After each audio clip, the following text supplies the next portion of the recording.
What's good, boys, and welcome back to another video. I've had some requests to show off how I make my rosters.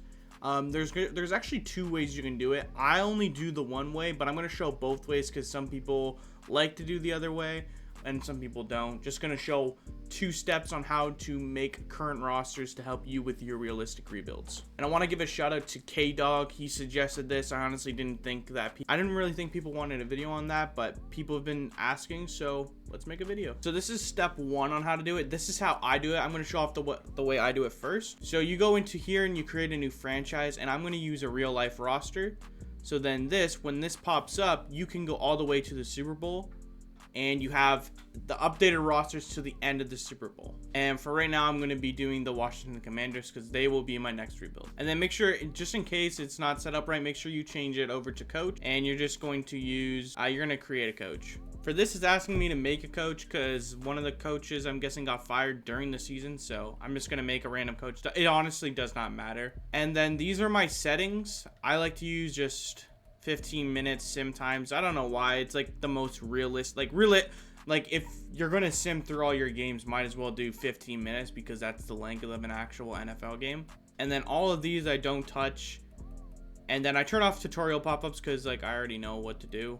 And then you turn off injuries because I don't know why Madden just can't seem to get the injuries right in this game.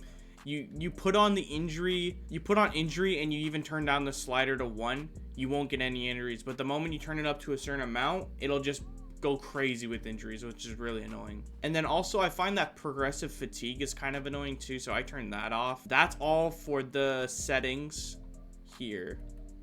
So let's get right over to how we get players on our team.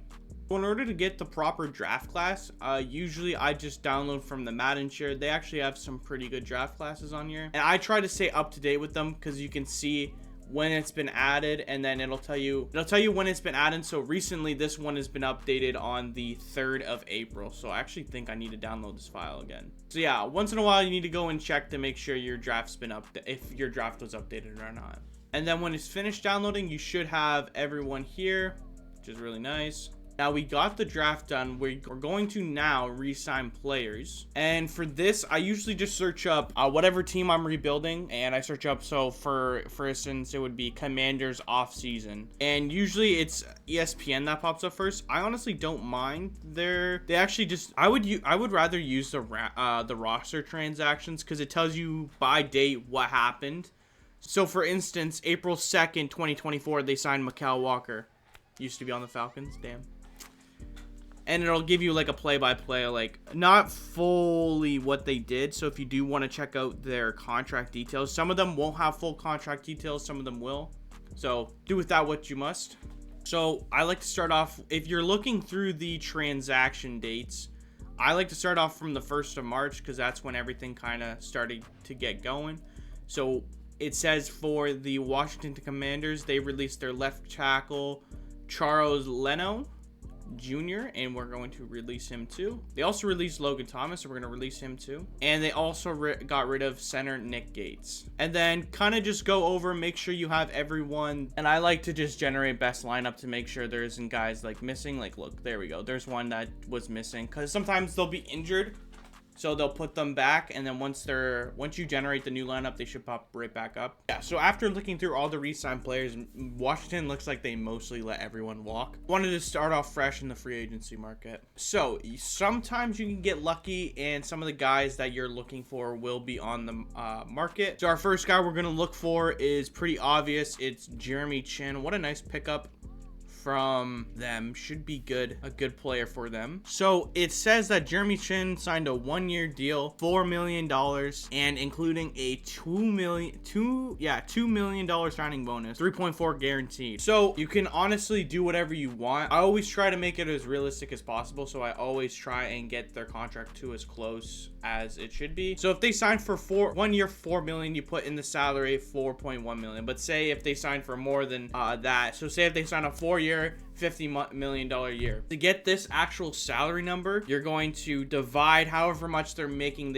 however much they say they're making. So say if they're making 50 million, and then take how many years they have on that contract. So if they have, let's say, $50 million contract for 4 years, you divide 50 divided by 4, and it's 12.5, and then you'd go up to 12.5 on this. It won't realistically make the salary payout the same, but that's as close as you can get to realistic. Because I'm sure they negotiate the contracts to a T. Like, this year you're going to make this much, this year you're going to make this much. You can't really do that in Madden.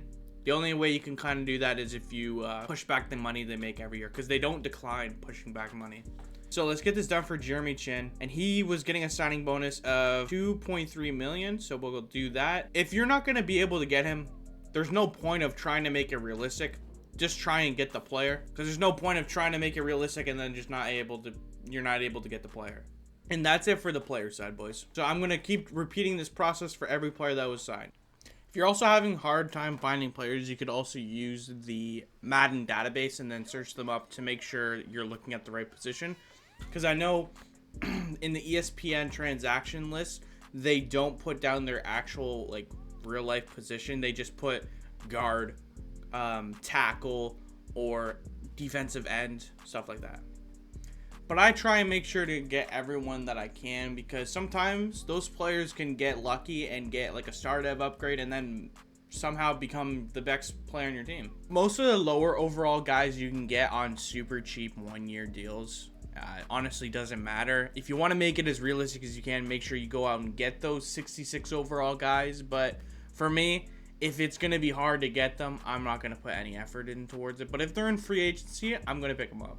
And when you get your max contracts able to offer to players, I just hit down on the left stick, or sorry, in on the left stick, and then you get a bunch of contracts received, so you can go over to my signings and then see who you've signed from your free agency. So it shows that everyone that I wanted to resign is there, and then I'm going to finish the rest of the free agency now. Alrighty, so we're going to show you what happens if, say you miss out on a free agency guy, what you can do to get him back. So if you missed out on a player that you weren't able to get through free agency, you can just click on manage roster, click on NFL rosters. We missed out on a center, so we're just going to go hover over to center, and then we're going to go to the team that took them, which was the Texans, right down here. And there he is. You're going to just switch him over to like kicker, and then they should just be a really low overall where you can trade like a 7th round pick in 3 years. So then that'll help you get, or you could put him the quarterback. That'd be even better. But we're going to put him at kicker. We're going to save our changes. This might be cheating. Do whatever to get this realistic as possible. And then when he gets on your team, you're going to go back all the way to your team, which is the Commanders. You're going to go to kicker, and you're just going to switch them back to what they were before, which was center. And that's how you quickly get the players that you missed out on free agency there. Also, if you're looking to make trades, you can also do it this way too. Sometimes trades just work. I'm going to see if the Sam Howell trade that the Commanders did works on this. Not too sure if it will, but might as well try, because he is young and age plays a big factor into this. If it's like a little bit like, so for this trade, it's only a little bit like going over. If they need just a little bit extra, just give them one of your later round picks. Like you could probably throw in a 5th and a 6th in 2026, and that should get it over. There you go. Because honestly, in the 5th and the 6th round, you're not going to really find anything crazy. Where I would stop, where I would be careful is trading your 3rd and your 4th round picks, because those are pretty important. But as you can see now, we have their roster basically done, except for Zach Ertz. I think Zach Ertz tends to retire. If players do retire, it's not a big deal. Like, you're just missing one player. And then when you're done free agency, you can just go ahead and sim onto the draft, and everything should be good. Now I'm going to show you the second way, which I know some people do, but I don't, because it sometimes just makes it a little bit harder to do everything. The first step for step 2 is you're going to click the little NFL shield right here called Creation Center. You're going to click on it.